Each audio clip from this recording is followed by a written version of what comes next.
inside joke in the US military. Ladies and gentlemen, the ultimate form of protection, the reflective contraceptive, aka the PT belt, also known as a glow belt, depending on what branch you were in. If you know, you know, and if you don't know, I'm about to learn it to you. Ladies and gentlemen, when you don the PT belt, you will become bulletproof. It is rated to withstand RPGs, UAVs, SUVs, and STDs. You will become visible to everyone and touchable by no one. You will be the safest person on Earth. Or at least that's what you'd be led to believe if you knew how military leadership treated this piece of elastic. You see, they became extremely prevalent in 2004, originally intended to be worn with the PT uniform in early morning when running along the side of the road. And while that makes logical sense, even that was redundant given that at the time most PT uniforms were pretty much made out of reflectors anyways. But apparently visibility is like condoms, the more the better. And it would have been fine if they stopped there, but the military is relentless in its efforts to standardize absolutely everything. Needless to say, the PT belt just became part of the PT uniform altogether, regardless of the circumstance. You could be running on a closed track in broad daylight, you're gonna wear a PT belt. You could be working on a stationary piece of equipment inside of a gymnasium.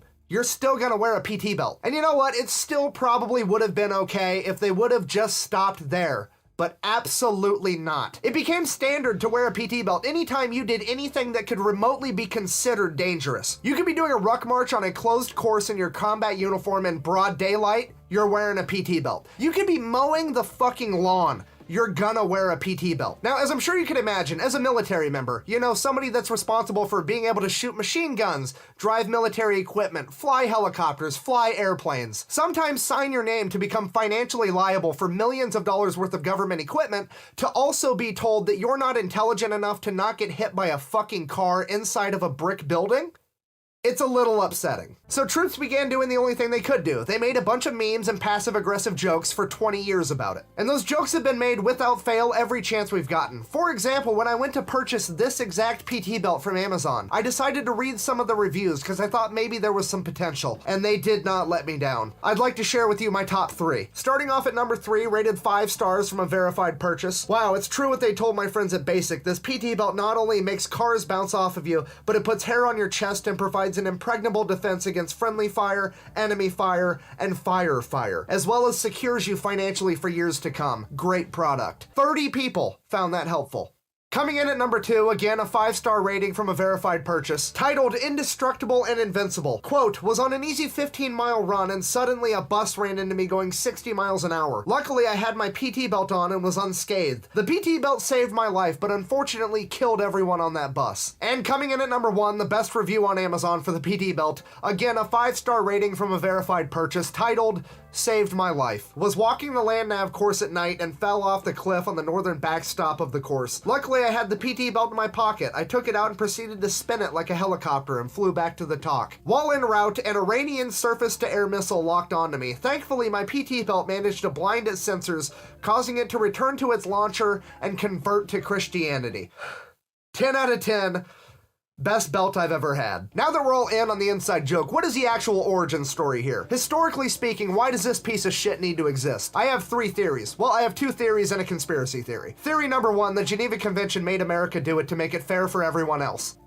Maybe. Second, probably the most likely, there was an actual unfortunate situation where somebody was struck by a car. There was undoubtedly multiple mistakes made by everyone involved, including the entire chain of command. Rather than address or fix any of the actual errors, they just said if he was wearing a reflective belt, it never would have happened in the first place. Because when you use military leadership logic, if one person shits their pants, everybody needs to wear a diaper for the rest of forever. Which brings us to my third theory, and I need you guys to hear me out.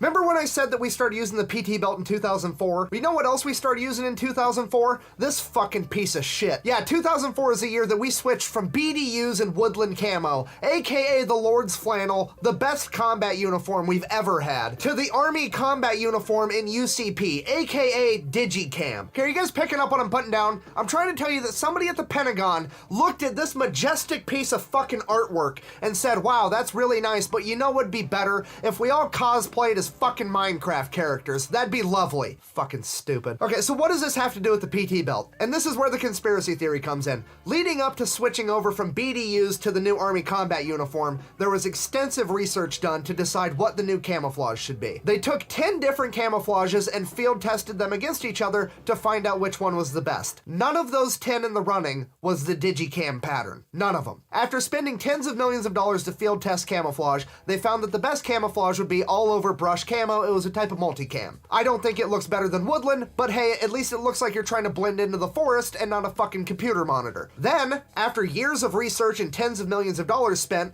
unilaterally at a high level, someone decided with no field testing we were going to use digicam instead. Which to me, in my super duper not expert opinion, kind of sounds like some senator or high-ranking politician stepped in because they thought that maybe, just maybe, their fucking kids should get the government contract instead. And obviously you don't learn a whole lot about camouflage going to private school and having college paid for by your parents, so they just came up with some random shit on Microsoft Paint and called it a day. Then, after the DoD spent $400 million outfitting the entire army in camouflage that doesn't blend into fucking anything, they decided to cover their ass by making everybody wear reflective belts on the outside of their camouflage so they could blame the belts as to why nobody's blending in. If you've actually made it this far in the video, thank you for listening to my super unhinged TED Talk. Best way to support the channel is go buy some merch at thefatelectrician.com. Quack bang out. Holy...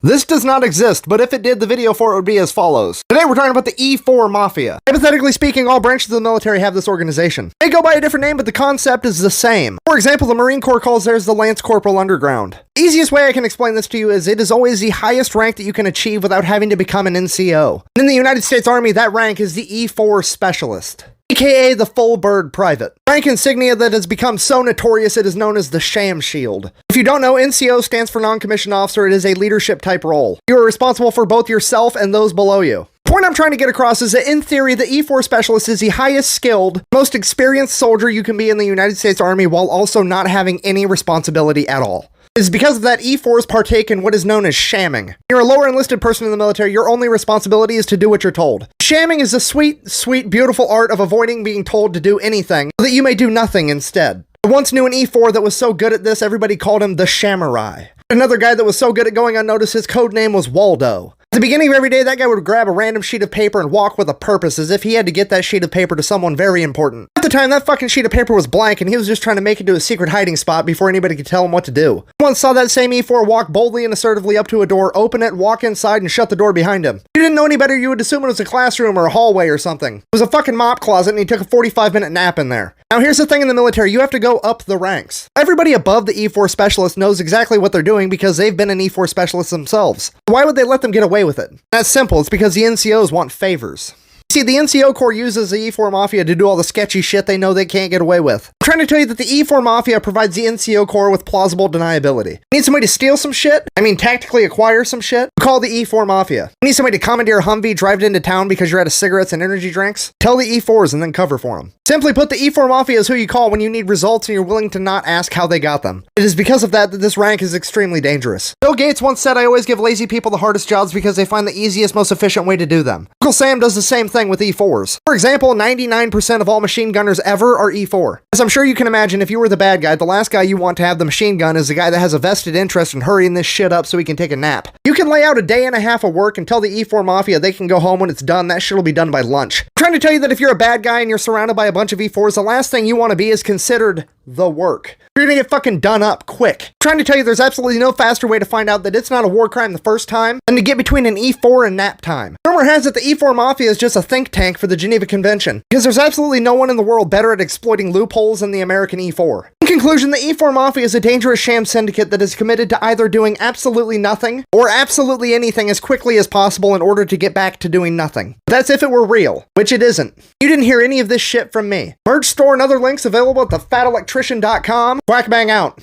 Sweetheart, pack your shit. We're going into witness protection.